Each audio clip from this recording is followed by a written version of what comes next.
Guys, ayun oh. Magandang ano sa inyo, magandang umaga. Good morning, good morning. Good morning sa inyo. Ito, ano tayo? Oy, wait. Ayusin lang natin yung ano. Ano tayo ngayon? Break, no? 15 minutes break.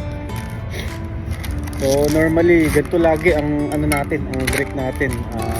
Between 9:30 hanggang 10 o'clock ng ano, ng umaga. Yan. At ito yung time na medyo patapos na tayo doon sa ano, sa mga ginagawa natin, no? Sa mga preparation natin. Guys, meron pa lang papakita sa inyo, ha. Tingnan nyo, ha. Binigay sa akin yung anong Indiana na ano, na katrabaho ko. Na-miss ko to, guys. Tingnan nyo, ha. Ito, alam niyo yan. You know, no. Sa mga taga Saudi. Yan, yun, no. Ito yung na-miss ko, eh. Alam niyo ba kung ano to, guys? Alam niyo kung ano? Yan, no. Ano to, guys? Paruta, no? Paruta.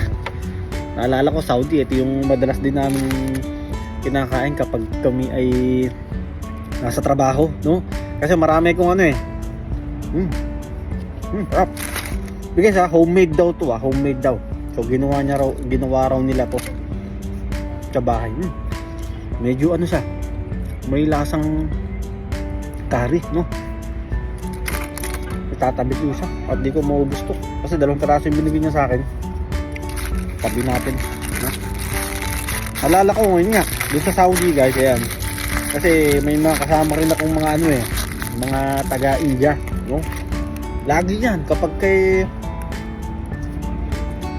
sila magbe-break, yun, lagi silang buibili ng ganto, ng paruta, lalo pag umaga. Yan, pag umaga.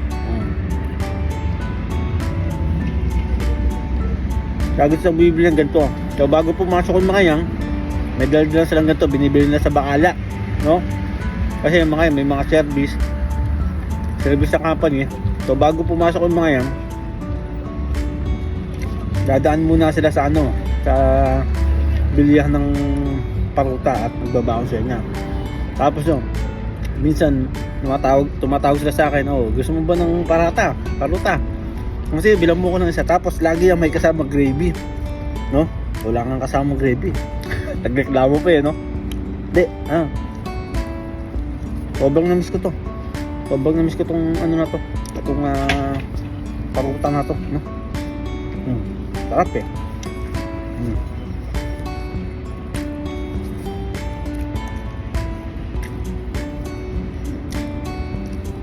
Yung pag may kasama gravy to, mas masarap, no? Ayun. Sarap.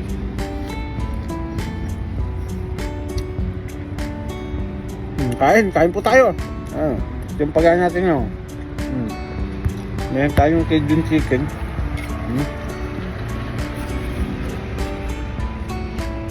Cajun chicken. Tapos meron tayong avocado, guys. Yan. Avocado. Tapos syempre hindi mawawala ang rice, ano. Sabi, no.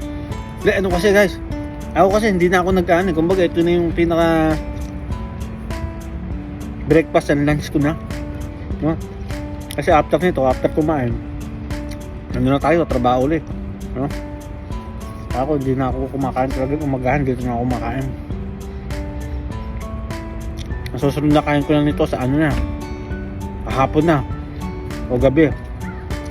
Yan. Medyo talaga, medyo gutom lang talaga pag nasa trabaho, pero minsan nakakasubo naman tayo kahit paano. Naka 6 minutes ka agad tayo, no? Pwede naman akong break ng 30 minutes, kaso nga lang sayang. Wala naman akong gagawin. Kaya ginagawa ko 15 minutes, yun lang ang yun lang talagang binibreak ko para 3:15 umuwi na tayo, no? At sayang oras, no? Yun lang, guys. Ingat kayo palagi, ha? Yun, kakain muna tayo. Tayo nagmamadali, no? So ilang minuto na lang, no? Ingat kayo lahat, guys. God bless. Bye.